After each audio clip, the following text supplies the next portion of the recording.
ପାଟଣା ପାଇଁ ସୁଦୂର ବାଙ୍ଗାଲୋର ଦାଦନ ଖଟିବାକୁ ଯାଇଥିବା ଶ୍ରମିକଙ୍କ ଡ୍ରେନ୍ରେ ପଡ଼ି ଗୋଡ଼ ହାତ ଭାଙ୍ଗି ଗୁରୁତର ହୋଇଛନ୍ତି।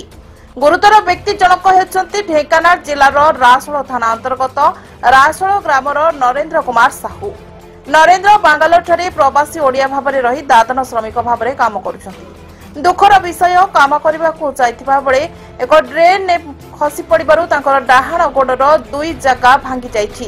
ସେଠାରେ ତାଙ୍କର ପରିବାର ପାଖରେ ନାହାନ୍ତି। ତାଙ୍କ ନାମରେ ସେଠାକାର କୌଣସି ପ୍ରମାଣପତ୍ର ନଥିବାରୁ ସରକାରୀ ସାହାଯ୍ୟ ପାଇବାରୁ ବଞ୍ଚିତ ହୋଇଛନ୍ତି। ଏହି ଖବର ମା ତାରିଣୀ ଓଡ଼ିଆ ସେବା ଟ୍ରଷ୍ଟ ପାଇବା ପରେ ଟ୍ରଷ୍ଟର ସଦସ୍ୟମାନେ ପହଞ୍ଚି ସହଯୋଗର ହାତ ବଢ଼ାଇଛନ୍ତି। ମା ତାରିଣୀ ଓଡ଼ିଆ ସେବା ଟ୍ରଷ୍ଟ ପକ୍ଷରୁ ବାଙ୍ଗାଲୋର ସହରରେ ଥିବା ସଞ୍ଜୟ ଗାନ୍ଧୀ ହସ୍ପିଟାଲରେ ନିଜ ଉଦ୍ୟମରେ ଚିକିତ୍ସା କରାଉଛନ୍ତି। ଶ୍ରୀ ସାହୁ ଗରିବ ପରିବାରରୁ ହୋଇଥିବାରୁ ଅନ୍ୟ ଓଡ଼ିଆ ଭାଇମାନଙ୍କ ପାଖରୁ କିଛି ସାହାଯ୍ୟ ଆଶା କରୁଛନ୍ତି। ଯଦିଓ କୌଣସି ସେବା ସଂଗଠନ କିମ୍ବା ଅନ୍ୟାନ୍ୟ ଭାଇ ଭଉଣୀମାନେ ସାହାଯ୍ୟ କରିବାକୁ ଇଚ୍ଛା କରୁଛନ୍ତି, ତାହେଲେ ତଳେ ଦିଆଯାଇଥିବା ଫୋନ୍ପେ ନମ୍ବର 9776960717ରେ ସାହାଯ୍ୟ କରିବାକୁ ଅନୁରୋଧ କରିଛନ୍ତି।